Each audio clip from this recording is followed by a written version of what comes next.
So close and yet so far. Why do I smell pizza? Drop that slice!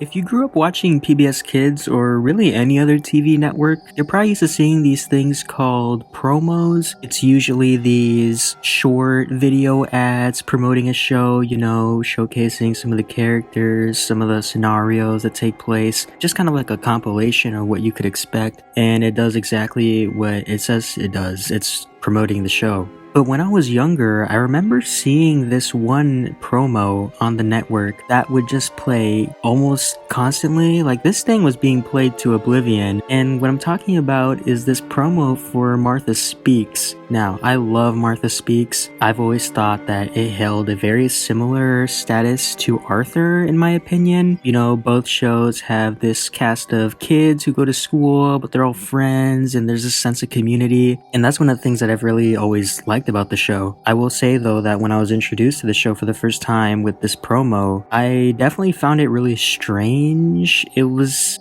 really weird. Before I go in depth into it, let me just play it for you. Every week, That's me! Martha Speaks is proof positive.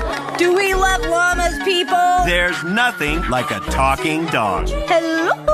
You guys are really irritating. Does irritating mean fun? On your mark, go! Martha Speaks on PBS Kids. Wow!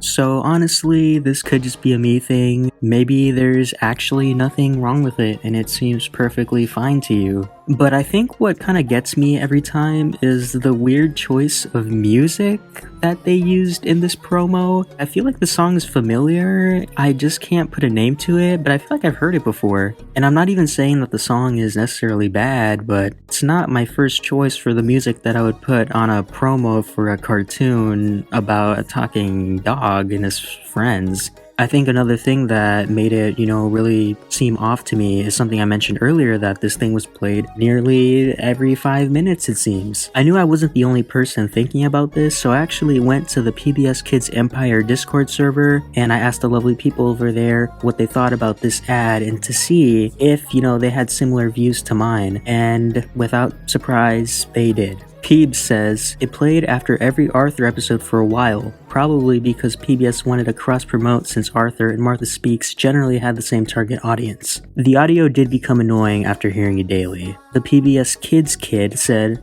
and that was probably on every single PBS Kids DVD that came out around that time. You could not avoid this ad. So that definitely made me feel a lot better with my initial off-putted nature from this promo. I also feel like the scene selection that they chose for this ad was a little odd too. It almost had this mild hostility going on when they're promoting a new show, and especially on this network, they want to appeal it to, a child demographic. But in my opinion, I just feel like the way that they presented this it did not give off that impression. I mean, we have Helen telling Martha that she's being irritating. I don't know, that's just not something that I want to see in a promo for a show for kids. I've seen plenty of other promos on PBS Kids for other shows like Arthur, Curious George, and in my opinion, I feel like they do a much better job of portraying the shows in those promos. Even though I remember seeing this promo a lot for Martha Speaks, I do remember at some point they ended up switching it to something completely different, and probably something that fits the vibe of the show a lot better too.